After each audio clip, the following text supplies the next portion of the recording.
Hay reuniones que no figuran en ninguna agenda oficial. Hay hombres cuyos nombres aparecen en las listas de las 100 personas más influyentes del planeta, pero cuyas decisiones más importantes se toman a puertas cerradas, en habitaciones donde no entran cámaras, en bosques donde no se permiten teléfonos, en castillos europeos que ningún periodista ha podido fotografiar por dentro. Lo que van a ver a continuación no son teorías conspirativas sin fundamento.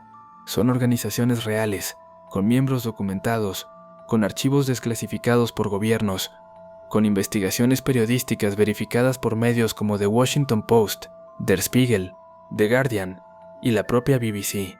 Hombres que han presidido naciones, que han dirigido bancos centrales, que han ocupado las direcciones de las corporaciones más grandes del mundo, todos pertenecientes a sociedades cuya existencia, durante décadas, se negó por completo. Cada nivel que descendamos nos llevará más cerca de las preguntas que ningún gobierno responde con claridad. ¿Quién decide realmente lo que ocurre en el mundo? ¿Por qué los mismos rostros aparecen en organizaciones diferentes? ¿Qué se discute en habitaciones a las que nadie puede entrar? Soy el cartógrafo. Y hay mapas que no se enseñan. Bienvenidos al iceberg de las sociedades secretas que gobiernan el mundo. En la mañana del 24 de junio de 1717, en una taberna llamada El Ganso y la Parrilla en el centro de Londres, 4 logias inglesas se unieron para formar la Gran Logia Unida de Inglaterra. Ese día nació oficialmente la masonería moderna, la sociedad fraternal más extensa del planeta, con presencia en más de 150 países y una membresía estimada en 6 millones de personas. La masonería se autodefine como una orden iniciática, fraternal y filosófica, que utiliza herramientas del oficio de los antiguos constructores de catedrales como símbolos morales. La escuadra, el compás, el mandil y el martillo no son objetos prácticos, sino instrumentos de instrucción simbólica. Los miembros ascienden por grados, comenzando como aprendices, pasando a compañeros y finalmente a maestros masones, con sistemas adicionales como el rito escocés antiguo y aceptado, que añade hasta el grado 33. Lo extraordinario es la lista de figuras históricas que pertenecieron a sus filas. George Washington fue masón. Benjamin Franklin presidió la Logia de Filadelfia. Simón Bolívar fue iniciado en Cádiz. Voltaire, Mozart, Winston Churchill, Theodore Roosevelt, Harry Truman y al menos 14 presidentes de los Estados Unidos figuran documentadamente como miembros. La planificación urbana de Washington, D.C., fue diseñada por el ingeniero Pierre L'Enfant siguiendo principios geométricos que muchos investigadores asocian con simbolismo masónico, incluyendo la disposición de avenidas que forman pentagramas alineados con la Casa Blanca y el Capitolio. Lo perturbador es lo que ocurre en los grados superiores. La mayoría de los masones nunca pasan del 3er grado. Solo una minoría ínfima accede a los grados altos del rito escocés, donde según juramentos publicados por exmiembros como Leo Taxil en el siglo XIX y posteriormente por investigadores como el periodista británico Stephen Knight en su libro de 1984, se discuten asuntos que jamás se mencionan en logias regulares. Knight murió en 1985, 2 años después de publicar el libro, a los 33 años, justo la edad del grado más alto de la orden. La coincidencia ha sido señalada por sus lectores durante 4 décadas. Para los masones, la orden es una sociedad filantrópica dedicada al perfeccionamiento moral del individuo. Para los críticos, las redes de favores, recomendaciones y nombramientos entre hermanos masones constituyen una estructura de poder paralela que opera fuera del escrutinio democrático. Lo que es indiscutible es la cantidad de personas que han ocupado posiciones de poder, mientras pertenecían simultáneamente a una organización cuyos rituales internos siguen siendo secretos. A las 5 de la tarde del 1 de mayo de 1776, en la ciudad bávara de Ingolstadt, un profesor de derecho canónico, llamado Adam Weishaupt, fundó una orden que cambiaría el significado de la palabra conspiración.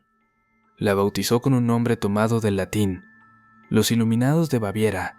Weishaupt diseñó la orden como una estructura jerárquica de 13 grados organizada en 3 clases principales.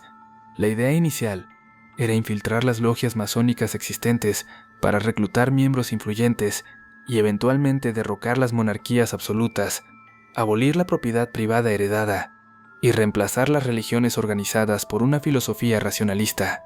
En menos de 10 años, los Iluminados contaban con aproximadamente 2.500 miembros distribuidos por Alemania, Austria, Francia e Italia, incluyendo nobles, intelectuales, escritores y funcionarios gubernamentales. Lo extraordinario es lo que ocurrió en 1784.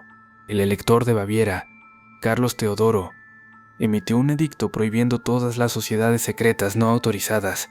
En 1786, durante allanamientos a casas de exmiembros como Franz Xaver von Zwack y Johann Jakob Lanz, las autoridades incautaron documentos internos que revelaban la verdadera estructura de la orden.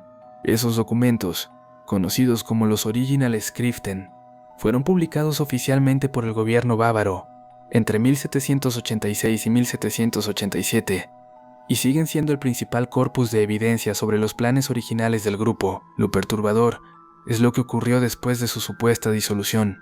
3 años más tarde, en 1789, estalló la Revolución Francesa.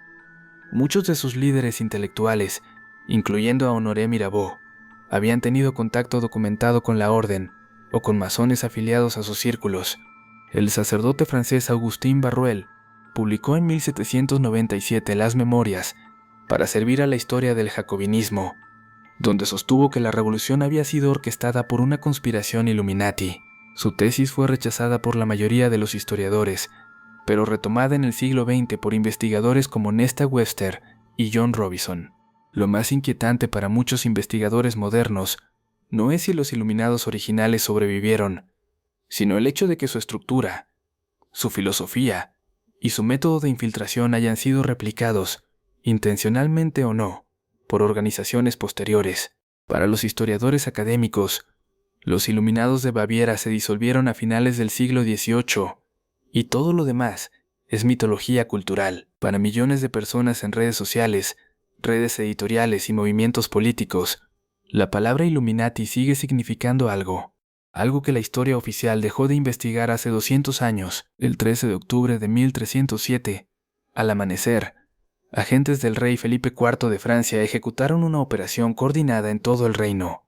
Cientos de monjes guerreros fueron arrestados simultáneamente en sus casas, comanderías y fortalezas. Eran los caballeros de la Orden del Templo de Salomón, conocidos como los Templarios, y en pocos años habían pasado de ser la fuerza militar y financiera más poderosa de la cristiandad a ser una orden disuelta, torturada, ejecutada y oficialmente borrada de la historia.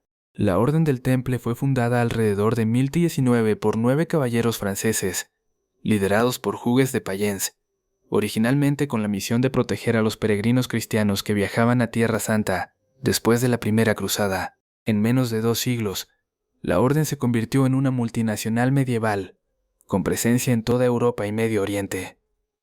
Llegaron a poseer más de 900 comanderías, una flota propia, miles de hectáreas de tierra y un sistema bancario revolucionario para su época. Inventaron una forma primitiva de cheque, permitiendo a peregrinos depositar dinero en una comandería europea y retirarlo en Jerusalén. Fueron, en muchos sentidos, los primeros banqueros internacionales del mundo moderno. Lo extraordinario es la riqueza acumulada. Para principios del siglo XIV, los templarios eran acreedores de prácticamente todas las coronas europeas, incluyendo la francesa. Felipe IV el Hermoso le debía a la orden sumas astronómicas que no podía ni quería pagar. Cuando ordenó los arrestos del 13 de octubre, la justificación oficial fueron acusaciones de herejía, blasfemia, idolatría a una entidad llamada Baphomet y rituales secretos durante la iniciación de nuevos miembros, bajo tortura. Muchos templarios confesaron lo que sus interrogadores querían escuchar. En 314, el último gran maestre Jacques de Molay fue quemado vivo en una isla del Sena en París. Lo perturbador es lo que ocurrió con su tesoro. Cuando los oficiales del rey llegaron a las comanderías templarias después de los arrestos, no encontraron el oro acumulado durante 2 siglos. La flota templaria, anclada en el puerto francés de La Rochelle la noche anterior a los arrestos, desapareció sin dejar rastro. Ningún registro portuario europeo documenta su llegada a otro puerto. El tesoro y la flota simplemente se desvanecieron y siguen sin aparecer 700 años después. Las teorías sobre lo que ocurrió Van desde el contrabando hacia Escocia, donde los templarios habrían encontrado refugio bajo el rey Robert Bruce, hasta una migración hacia Portugal, donde la orden se reorganizó bajo el nombre de Orden de Cristo y financió posteriormente los viajes de exploración de Enrique el Navegante y de Vasco da Gama. Algunos investigadores incluso sugieren que parte de la flota cruzó el Atlántico décadas antes del viaje oficial de Colón, basándose en marcas templarias halladas en yacimientos arqueológicos en Nueva Escocia y en estructuras como la capilla de Roslin en Escocia, construida en el siglo XV, con simbolismo que algunos asocian al maíz americano, una planta que oficialmente Europa no conocía aún. Para los historiadores académicos, los templarios fueron destruidos en 1312 mediante la bula papal Vox in excelso emitida por el Papa Clemente V. Para muchos investigadores, y para varias órdenes neotemplarias modernas, la disolución fue solo oficial, y la red financiera, los símbolos y posiblemente los conocimientos guardados por la orden sobrevivieron, transformándose en otras estructuras, otros nombres, otras organizaciones. El tesoro nunca fue encontrado, los archivos nunca fueron recuperados completos, y la pregunta de qué supieron realmente los templarios sigue abierta. En 1832, en la habitación 322 del edificio conocido como The Tomb, en el campus de la Universidad de Yale, en New Haven, Connecticut, dos estudiantes llamados William Huntington Russell y Alfonso Taft fundaron una sociedad secreta universitaria que se convertiría en una de las redes de poder más influyentes de la historia de los Estados Unidos.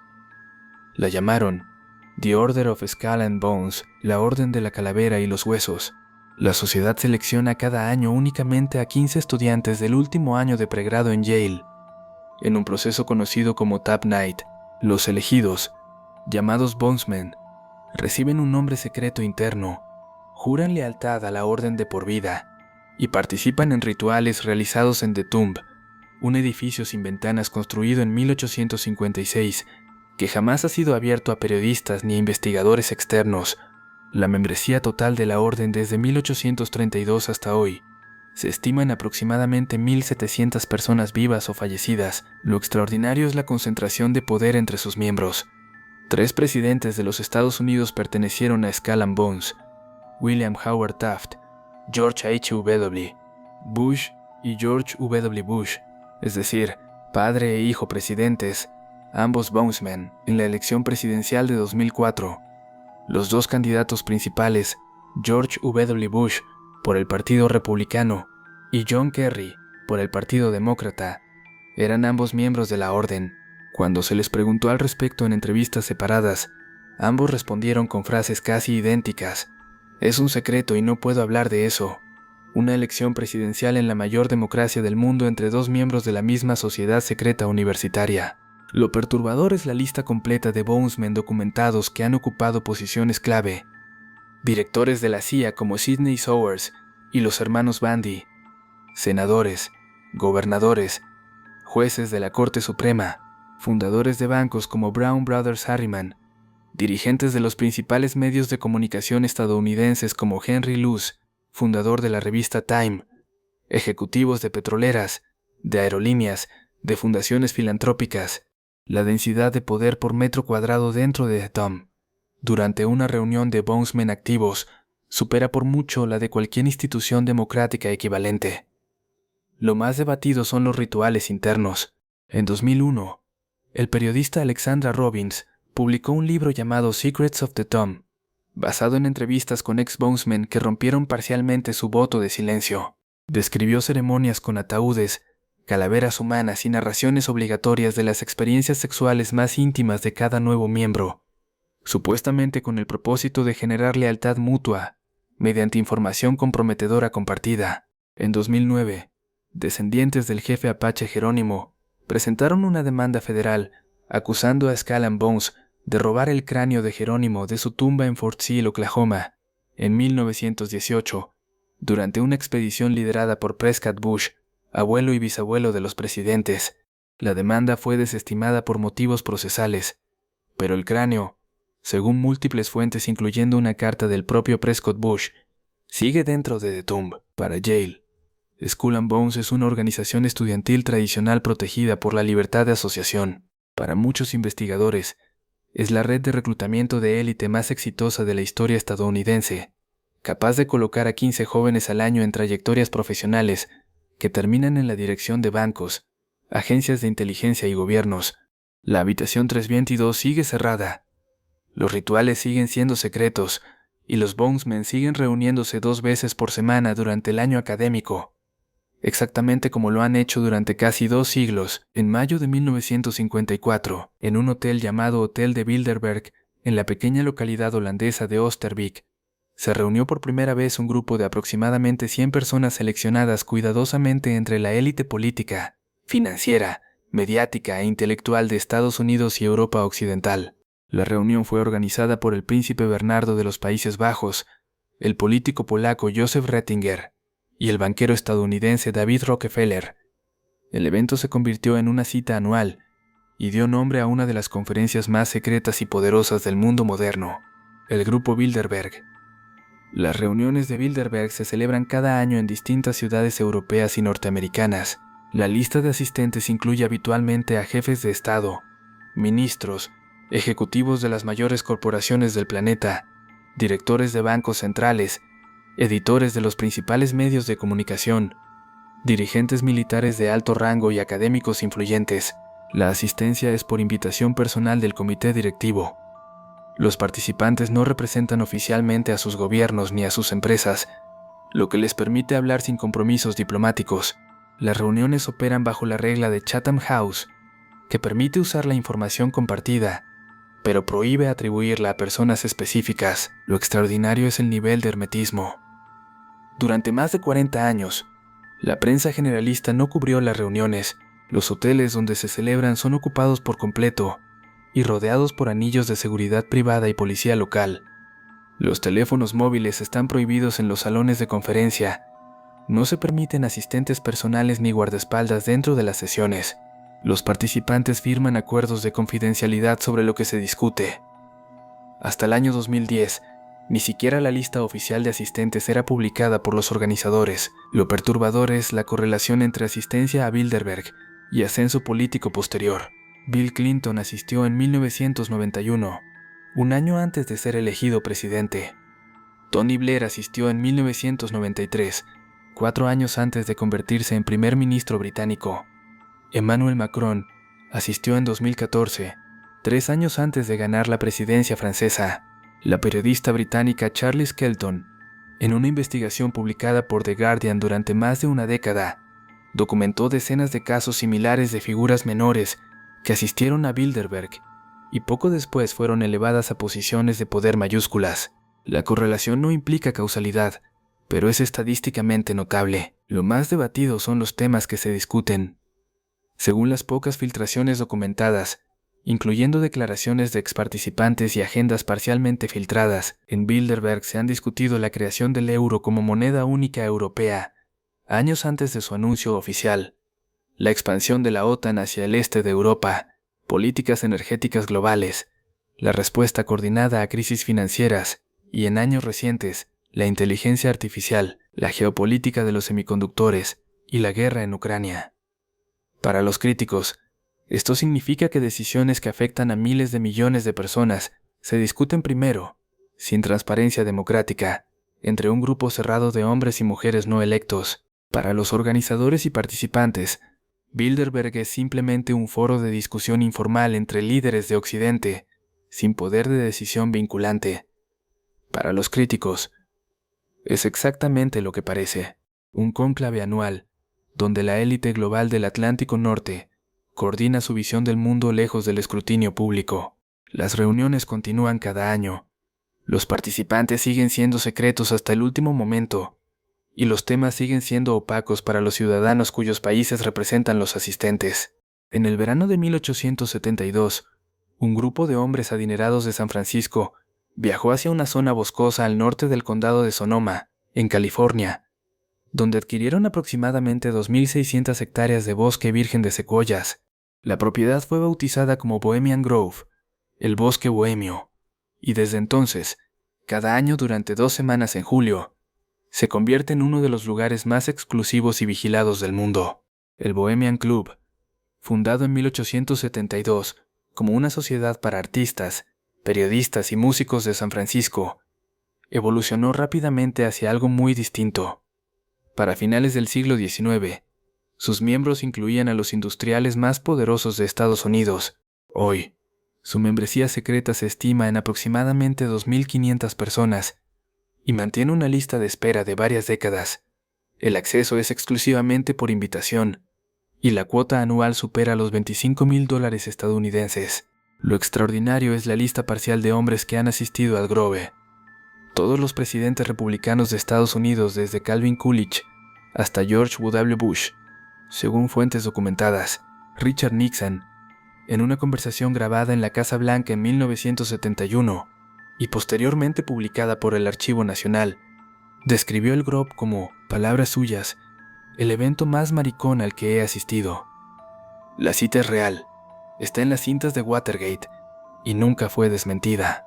Ronald Reagan, Henry Kissinger, los hermanos Rockefeller, los principales ejecutivos de petroleras, bancos y medios de comunicación han sido fotografiados o registrados como asistentes en distintas décadas. Lo perturbador es el ritual de apertura.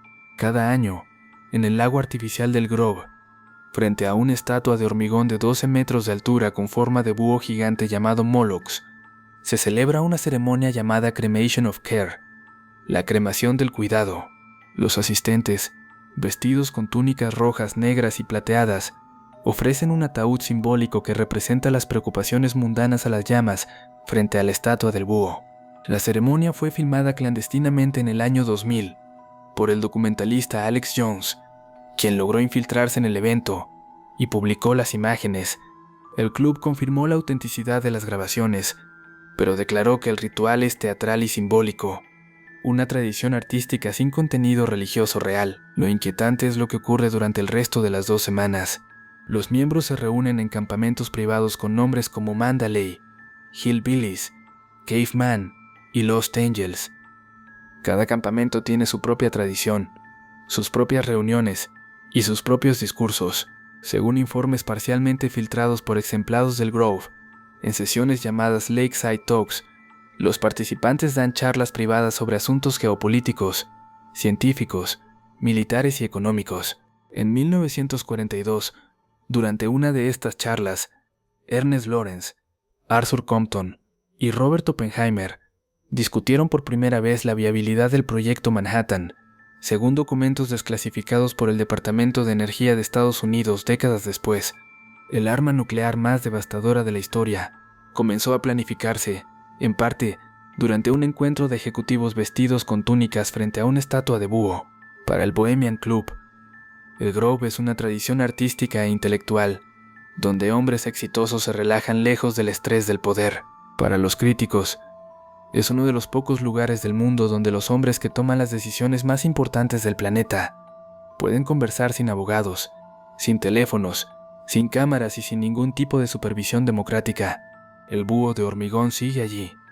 Los rituales siguen celebrándose cada julio, y la lista de asistentes sigue siendo, en su mayor parte, un secreto bien guardado. En 1973, en respuesta a las turbulencias económicas del fin del sistema de Bretton Woods y al ascenso de Japón como potencia económica, el banquero David Rockefeller propuso la creación de una nueva organización internacional. Se llamaría Comisión Trilateral, y su objetivo declarado sería promover una cooperación más estrecha entre las 3 regiones más desarrolladas del mundo occidental: América del Norte, Europa Occidental y Japón. Inicialmente contaba con aproximadamente 300 miembros, todos seleccionados personalmente entre las élites de cada región. La comisión fue fundada oficialmente el 1 de julio de 1973, en un encuentro celebrado en Tokio. Su primer director, encargado de redactar los documentos fundacionales, fue Zbigniew Brzezinski, académico polaco-estadounidense, que poco después se convertiría en consejero de seguridad nacional del presidente Jimmy Carter. La membresía incluye a banqueros centrales, ejecutivos de corporaciones multinacionales, exjefes de Estado, académicos seleccionados y editores de medios influyentes. Las reuniones plenarias se celebran anualmente y producen informes públicos que en muchos casos anticipan políticas que años después se vuelven oficiales. Lo extraordinario es la superposición de membresías. Según investigaciones publicadas por académicos como el sociólogo G. William Domhoff, de la Universidad de California, aproximadamente el 60% de los miembros de la Comisión Trilateral pertenecen también al Consejo de Relaciones Exteriores, organización estadounidense fundada en 1921, que opera de forma similar, pero limitada a Norteamérica. Una proporción significativa de ellos asiste también a Bilderberg. Algunos pertenecen además al Bohemian Club. La misma persona puede ser miembro simultáneamente de 4 organizaciones de este tipo. El término sociólogo para describir este fenómeno es Interlocking Directorate, directorios entrelazados, y describe cómo un grupo relativamente pequeño de personas ocupa posiciones decisivas en múltiples organizaciones a la vez. Lo perturbador es la transición de miembros hacia gobiernos. Jimmy Carter fue miembro de la Trilateral antes de ser elegido presidente en 1976. Una vez en la Casa Blanca, nombró aproximadamente 25 compañeros trilateralistas en posiciones clave de su administración, incluyendo al ya mencionado Brzezinski como consejero de Seguridad Nacional, a Cyrus Vance como secretario de Estado y a Walter Mondale como vicepresidente. El caso Carter es solo el más documentado. Investigaciones similares han identificado patrones equivalentes en administraciones posteriores, tanto demócratas como republicanas. Lo más inquietante es la franqueza con la que la propia comisión ha descrito su visión. En su primer informe de 1975, titulado The Crisis of Democracy, la crisis de la democracia, redactado por los académicos Samuel Huntington, Michel Crozier y Yoji Watanuki, la comisión sostuvo abiertamente que las democracias occidentales sufrían un exceso de democracia y que era necesario reducir el nivel de participación ciudadana en ciertos asuntos para garantizar la gobernabilidad.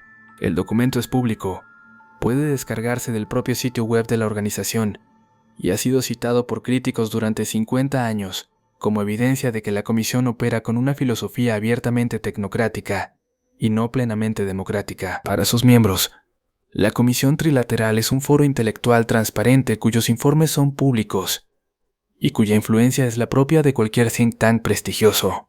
Para los críticos, es la institucionalización de un gobierno paralelo no electo que define las prioridades políticas de las democracias occidentales antes de que esas prioridades lleguen a debatirse en parlamentos o congresos. Las reuniones continúan, los informes siguen publicándose y los miembros siguen pasando de la trilateral al gabinete y del gabinete a la trilateral, en un circuito cerrado que rara vez se interrumpe. En las afueras de Basilea, Suiza, se levanta un edificio circular de 18 pisos sin ventanas visibles desde el exterior, construido en hormigón armado y rodeado de medidas de seguridad propias de una embajada. Es la sede del Banco de Pagos Internacionales, conocido por sus siglas en inglés como BIS, Bank for International Settlements, y es probablemente la institución financiera más opaca y más poderosa del planeta. Su existencia es pública, pero su funcionamiento interno es uno de los secretos mejor guardados del sistema bancario mundial. El BIS fue fundado el 17 de mayo de 1930, mediante un acuerdo internacional originalmente diseñado para administrar los pagos de reparaciones de guerra alemanes derivados del Tratado de Versalles. Sus miembros fundadores incluyeron los bancos centrales de Bélgica, Francia, Alemania, Italia, Japón, Reino Unido y Estados Unidos. A lo largo del siglo XX, su función fue ampliándose hasta convertirse en lo que muchos describen como el Banco Central de los bancos centrales. Hoy, 63 bancos centrales son accionistas del BIS, incluyendo el Banco de la Reserva Federal de Estados Unidos, el Banco Central Europeo, el Banco Popular de China, el Banco de Japón y el Banco de Inglaterra. Lo extraordinario es su estatus legal. El BIS opera bajo un acuerdo internacional que le otorga inmunidad diplomática absoluta. Sus instalaciones son inviolables. Sus archivos no pueden ser inspeccionados por ningún gobierno, incluido el suizo. Sus empleados disfrutan de inmunidad jurídica y fiscal completa. Las autoridades suizas no pueden entrar al edificio sin autorización del propio BIS. Es, en términos legales, un territorio soberano dentro de Suiza, similar al estatus del Vaticano dentro de Italia. Lo perturbador es su historia durante la Segunda Guerra Mundial. Investigaciones realizadas por el periodista Adam Lebor, autor del libro de 2013 Tower of Basel, basadas en archivos parcialmente desclasificados, documentaron que el BIS continuó operando durante la guerra y aceptó depósitos de oro nazi proveniente de bancos centrales de países ocupados por Alemania y, según evidencia circunstancial, oro extraído de víctimas del Holocausto. El presidente del BIS durante parte de la guerra fue el estadounidense Thomas H. McKittrick, quien según documentos de inteligencia de la Office of Strategic Services, predecesora de la CIA, mantuvo reuniones regulares con funcionarios del Reichsbank alemán, incluso después de la entrada de Estados Unidos en la guerra. Después de 1945, las acusaciones de colaboración llevaron a propuestas para disolver el BIS, pero la institución sobrevivió y siguió creciendo. Lo inquietante es lo que ocurre durante las reuniones mensuales del BIS.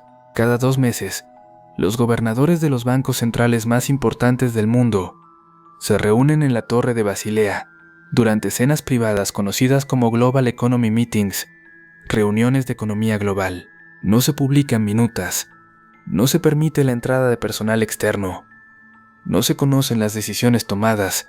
Lo que sí ha quedado documentado es que coordinaciones políticas monetarias internacionales, como las intervenciones cambiarias durante crisis o los movimientos coordinados de tasas de interés, suelen ser anunciadas por bancos centrales nacionales pocos días o semanas después de estas cenas.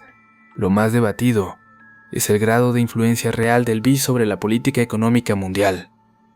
Para los economistas convencionales, el BIS es simplemente un foro técnico que facilita la cooperación entre bancos centrales, sin tener poder decisorio propio. Para investigadores como el ya citado Lebor, el economista Carroll Quigley, autor del libro de 1966 Tragedy and Hope, y el periodista financiero James Perloff, el BIS es el verdadero centro de gravedad del sistema monetario global, una institución cuyos consejos son seguidos por los bancos centrales nacionales, con una fidelidad que excede la influencia de cualquier gobierno electo. El edificio sigue allí, sin ventanas hacia el exterior, y lo que se decide en sus reuniones sigue afectando las economías de prácticamente todos los habitantes del planeta. En 1921, en la ciudad de Nueva York, un grupo de aproximadamente 108 personas, incluidos banqueros, abogados, académicos y antiguos diplomáticos que habían participado en la delegación estadounidense del Tratado de Versalles, fundaron una organización destinada a influir profundamente en la política exterior de los Estados Unidos durante los siguientes 100 años. La llamaron Council on Foreign Relations, Consejo de Relaciones Exteriores, conocido por sus siglas en inglés como CFR, y desde su sede en el Harold Pratt House de Park Avenue, en Manhattan, ha operado como uno de los centros de pensamiento estratégico más influyentes del mundo occidental. El CR nació de una iniciativa coordinada entre intelectuales británicos y estadounidenses que habían participado en la Conferencia de Paz de París en 1919. Edward Mandell House, asesor cercano del presidente Woodrow Wilson, y un grupo de jóvenes diplomáticos británicos liderados por Lionel Curtis, acordaron crear instituciones paralelas a ambos lados del Atlántico. En Reino Unido, se fundó el Royal Institute of International Affairs, conocido como Chatham House. En Estados Unidos, el equivalente fue el CFR. Ambas instituciones, en teoría independientes, mantienen desde entonces una coordinación documentada en sus respectivos archivos. Lo extraordinario es la membresía. El CFR cuenta actualmente con aproximadamente 5.000 miembros vitalicios, todos seleccionados mediante un proceso de invitación interno.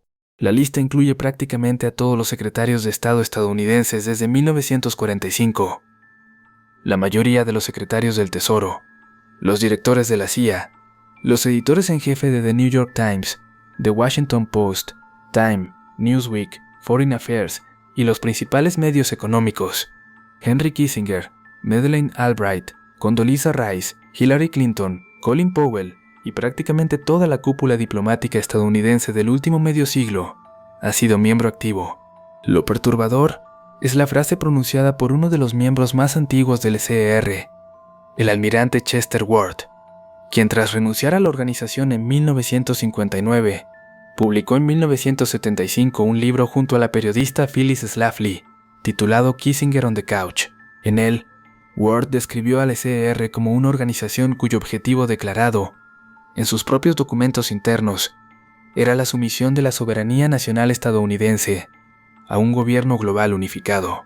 La cita fue posteriormente verificada parcialmente al revisarse las publicaciones de la revista Foreign Affairs, órgano oficial del CFR, donde durante décadas se han propuesto explícitamente arquitecturas de gobernanza global que reducen la soberanía de los estados nacionales en favor de instituciones supranacionales. Lo más inquietante es el rol del CFR en momentos clave de la historia. El Plan Marshall fue diseñado en parte por miembros del CFR antes de ser anunciado como política oficial. La creación de las Naciones Unidas fue planificada durante reuniones del CFR realizadas entre 1939 y 1945, en colaboración con el Departamento de Estado, en lo que internamente se llamó el War and Peace Studies Project, financiado por la Fundación Rockefeller. El reconocimiento estadounidense de la República Popular China en 1979 fue precedido por años de informes del CFR. La invasión de Irak en 2003 contó con el respaldo de un consenso casi unánime entre miembros prominentes del CFR. Según documentaron periodistas como Jim Lobe, para el CFR, la organización es simplemente un foro intelectual de discusión sobre política exterior, sin poder decisorio formal y con una membresía completamente pública. Para sus críticos, es el centro de gravedad invisible, donde se forman los consensos que después se convierten en política oficial. Una institución cuyos miembros pasan continuamente entre el gobierno, los medios, las corporaciones y las universidades en una rotación que difumina la frontera entre poder público y poder privado. La sede de Park Avenue sigue activa, las reuniones siguen siendo a puerta cerrada y los informes siguen marcando, año tras año, la dirección de la diplomacia estadounidense. Entre 1962 y 1965, la Fundación Lord Lothian, en colaboración con la Pilgrim Society, una organización anglo-estadounidense de élite fundada en 1902, financió una serie de reuniones discretas entre académicos, financieros y políticos en castillos privados de Escocia e Inglaterra.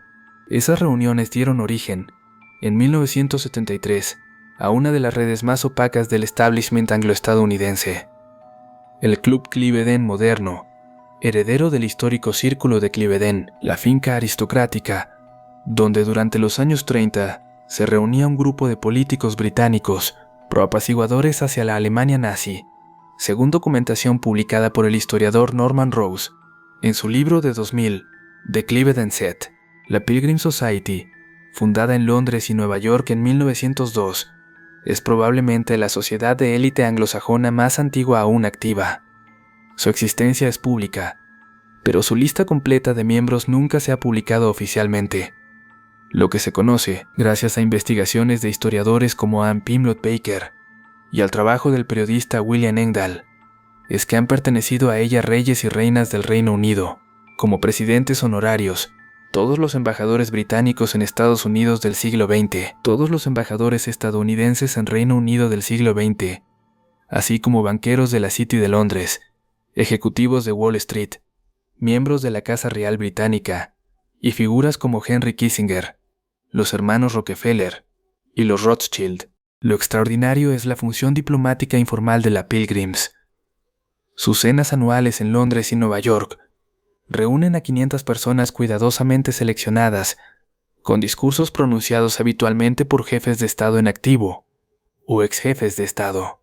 La sociedad opera como un puente permanente entre las élites del Reino Unido y de Estados Unidos, mucho antes de que existieran las relaciones diplomáticas modernas en su forma actual.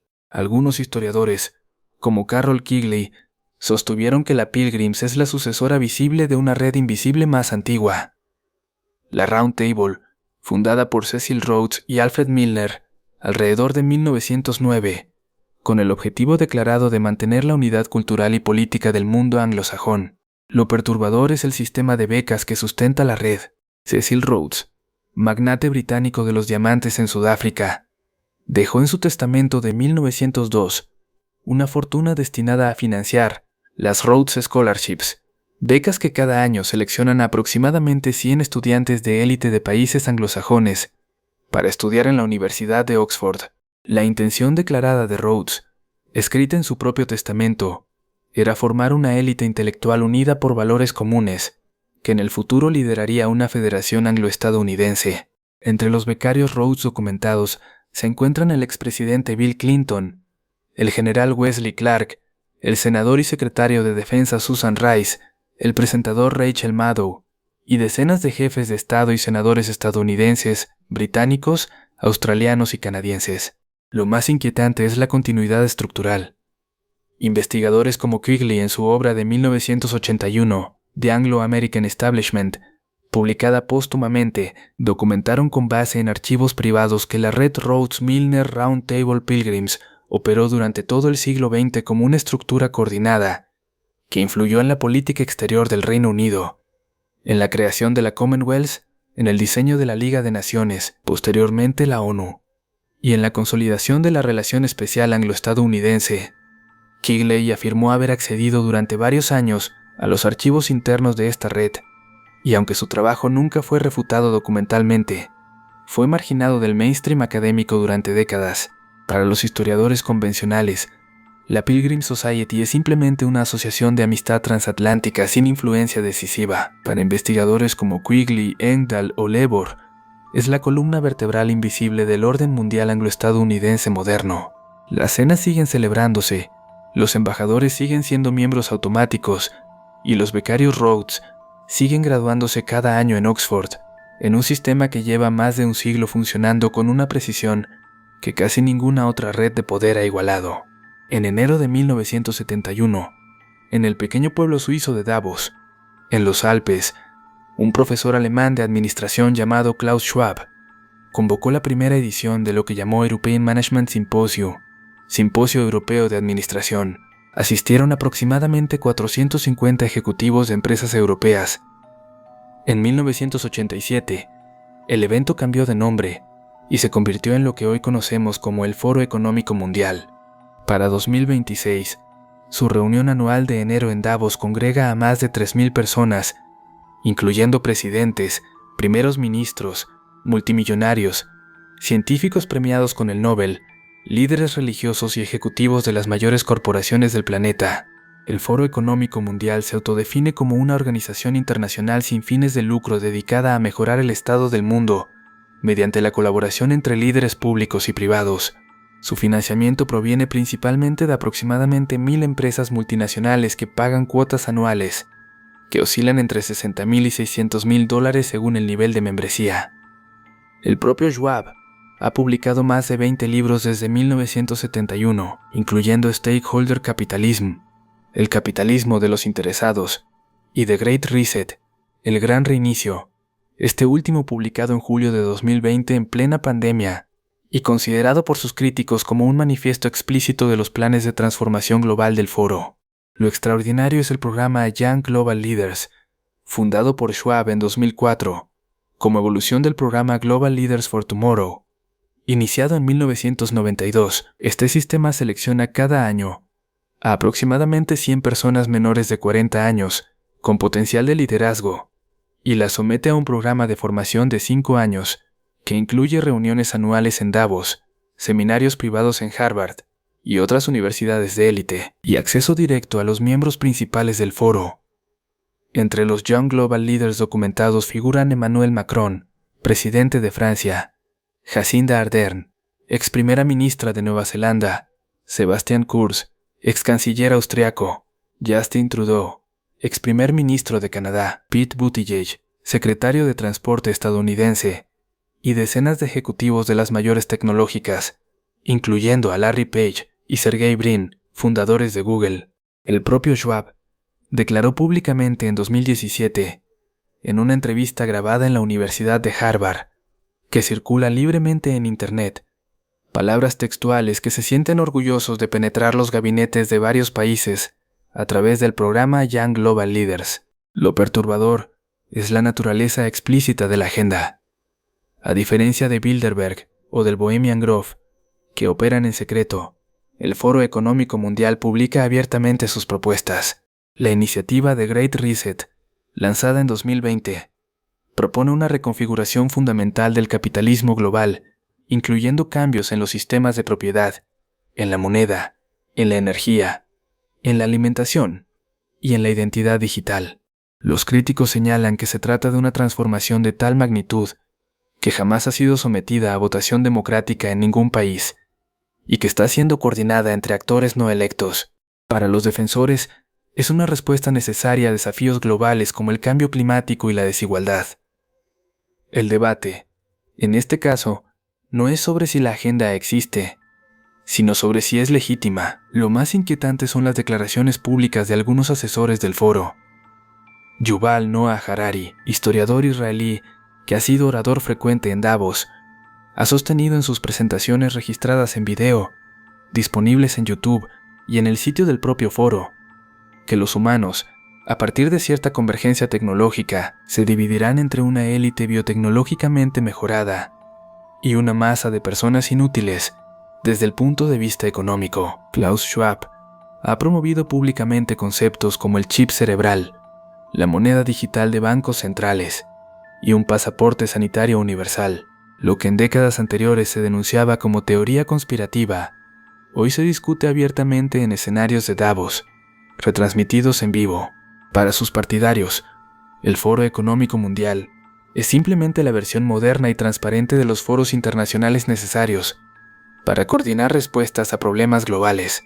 Para sus críticos, es la institucionalización más visible de una agenda tecnocrática global que está reconfigurando la sociedad sin pasar por urnas, parlamentos ni referendos. La reunión anual de Davos continúa. Los Young Global Leaders siguen ascendiendo a posiciones de poder en sus respectivos países, y la pregunta de quién autorizó esta transformación sigue, en gran medida, sin respuesta democrática. En 1962, en una serie de reuniones celebradas en Roma, con apoyo financiero del industrial italiano Aurelio Peccei y del científico escocés Alexander King, comenzó a gestarse una organización que en 1968 se constituyó oficialmente como el Club de Roma. Su sede inicial estuvo en la propia residencia de Peccei en Roma, y su lista de miembros, limitada a 100 personas a tiempo completo, incluyó desde su fundación a economistas, científicos, ex jefes de Estado y empresarios de unos 30 países.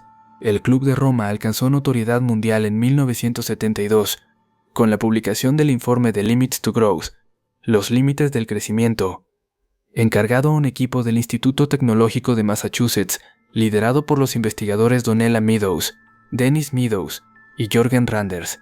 El informe utilizaba un modelo computacional llamado World 3 para proyectar las consecuencias del crecimiento exponencial de la población, la producción industrial, la contaminación y el agotamiento de recursos naturales. Su conclusión, presentada con datos y simulaciones, fue que si las tendencias continuaban, el sistema global colapsaría en algún momento del siglo XXI. Lo extraordinario fue la influencia inmediata del informe. Vendió más de 30 millones de copias en 37 idiomas. Influyó directamente en políticas ambientales, en la creación del Programa de las Naciones Unidas para el Medio Ambiente y en el surgimiento del concepto moderno de desarrollo sostenible.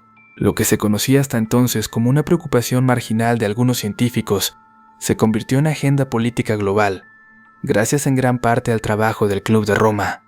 Lo perturbador apareció en publicaciones internas posteriores. En 1991, el club publicó un documento titulado The First Global Revolution, la primera revolución global, escrito por Alexander King y Bertrand Schneider. En la página 75 del documento, traducido al español por la propia organización, los autores escribieron palabras que han sido citadas durante más de 3 décadas por críticos de todo el espectro político. Buscando un enemigo común contra el cual unirnos, se nos ocurrió la idea de que la contaminación, la amenaza del calentamiento global, la escasez de agua, las hambrunas y similares servirían a ese propósito. Todos estos peligros son causados por la intervención humana y solo a través de actitudes y comportamientos cambiados pueden ser superados. El verdadero enemigo entonces es la humanidad misma. La cita es real. Está en el documento publicado por la propia organización y ha sido confirmada repetidamente por análisis textuales. Lo más inquietante es la coincidencia entre las propuestas del Club de Roma a lo largo de 50 años y muchas de las agendas globales actuales: reducción del consumo, restricciones al crecimiento demográfico, transición energética acelerada, ciudades compactas, agricultura de precisión, reducción del consumo de carne, lo que en 1972 era una proyección académica, se ha convertido en política pública en numerosos países sin que la mayoría de los ciudadanos sea consciente del origen intelectual de esas decisiones. El Club de Roma sigue operando, sus informes siguen siendo influyentes y muchos de sus miembros forman parte simultáneamente del Foro Económico Mundial, de la Comisión Trilateral y del Consejo de Relaciones Exteriores. Para sus defensores, el Club de Roma fue pionero en advertir sobre desafíos ambientales reales, que hoy son aceptados por la mayoría de la comunidad científica. Para sus críticos, fue el laboratorio intelectual donde se diseñó un proyecto de control demográfico, energético y económico global, presentado como ecologismo, una agenda en la que el enemigo declarado es la propia humanidad. La cita de 1991 sigue allí, publicada por la organización misma, esperando una explicación que nunca ha llegado completa. En la primera mitad del siglo XIX, en territorios pertenecientes al Imperio Otomano, en lo que hoy es Irán, Irak, Líbano y Siria, comenzaron a establecerse pequeñas comunidades religiosas que, durante más de un siglo, fueron clasificadas por las autoridades europeas como simples herejías locales. Hoy sabemos que algunas de esas estructuras eran extensiones modernas de órdenes mucho más antiguas. Los asesinos, los drusos, los yazidíes y los herederos modernos de la rama ismaelita nizarí, fundada en el siglo XI por Hassan I Sabbah. Hassan I Sabbah, nacido alrededor del año 1050 en la ciudad persa de Qom, fundó en 1090 la fortaleza de Alamut, en las montañas de Elburz, al norte del actual Irán. Desde esa fortaleza, durante casi 2 siglos, dirigió una orden religiosa y militar conocida posteriormente por los cruzados como los Hashashin, palabra árabe, de la que deriva el término asesinos en las lenguas europeas. Sus miembros, organizados en una jerarquía de 9 grados, ejecutaban asesinatos políticos selectivos contra califas, visires, líderes cruzados y autoridades religiosas, generalmente con dagas envenenadas, en operaciones que requerían infiltración previa de años en las cortes de sus víctimas. Lo extraordinario es la influencia documentada de los Hashanian sobre los templarios. Cuando los cruzados europeos entraron en contacto con la orden nizarí durante el siglo XII, varios cronistas, incluido Guillermo de Tiro, registraron pactos discretos entre los templarios y los Hashanian, incluyendo intercambios de tributos, acuerdos territoriales y, según algunos historiadores, intercambios de conocimientos esotéricos y técnicas iniciáticas. La estructura jerárquica templaria, con sus grados de iniciación progresivos, presenta paralelos sorprendentes con la estructura nizarí, lo que ha llevado a investigadores como el orientalista austríaco Joseph von Hammer-Purgstall, en su obra de 1818 sobre los asesinos, a sugerir una transmisión iniciática directa.